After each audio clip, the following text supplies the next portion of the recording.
রোজে শুধু শরীর নয়, চুলেরও দরকার হাইড্রেশন। সেহরির সময় পানি খাচ্ছেন কিন্তু চুলে হাত দিতে মনে হচ্ছে ওফ, চুল তো একদম রুক্ষ হয়ে গিয়েছে।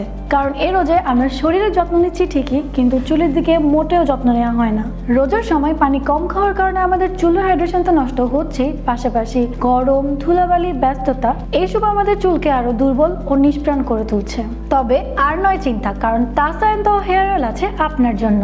এই 100% প্রাকৃতিক হেয়ার অয়েল চুলের গভীরে পৌঁছে চুলকে করে আরো শক্তিশালী ও হাইড্রেটেড। এর উপাদানগুলো চুলের জন্য প্রয়োজনীয় পুষ্টি সরবরাহ করে এবং মাথা ত্বকের স্বাস্থ্যের জন্য উপকারী। আপনি যখনই এই তেল ব্যবহার করবেন তখনই দেখতে পারবেন আপনার চুল কতটা নরম, মসৃণ এবং প্রাণবন্ত হবে।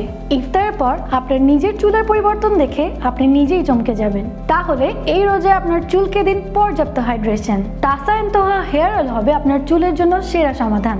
এখনই হাতে নিন Tasa and Toha hair oil, আপনার চুলের সেরা বন্ধু। আমাদের গ্রাহকদের মতে এটি সত্যি চুলের যত্নে এক নতুন দিগন্ত খুলে দিয়েছে। তারা তাদের অভিজ্ঞতার মাধ্যমে শেয়ার করেছেন কিভাবে তাসা এন্ড তোহা হেয়ার অয়েল তাদের চুলকে আরো প্রাণবন্ত করে তুলেছে। তাহলে আর দেরি কেন, আমাদের দোকানে আসুন অথবা আমাদের ফেসবুক পেজ থেকে অর্ডার করুন। আপনার চুলের সৌন্দর্য ফেরাতে তাসা এন্ড তোহা হেয়ার অয়েল এখন আপনার হাতের মুঠোয়।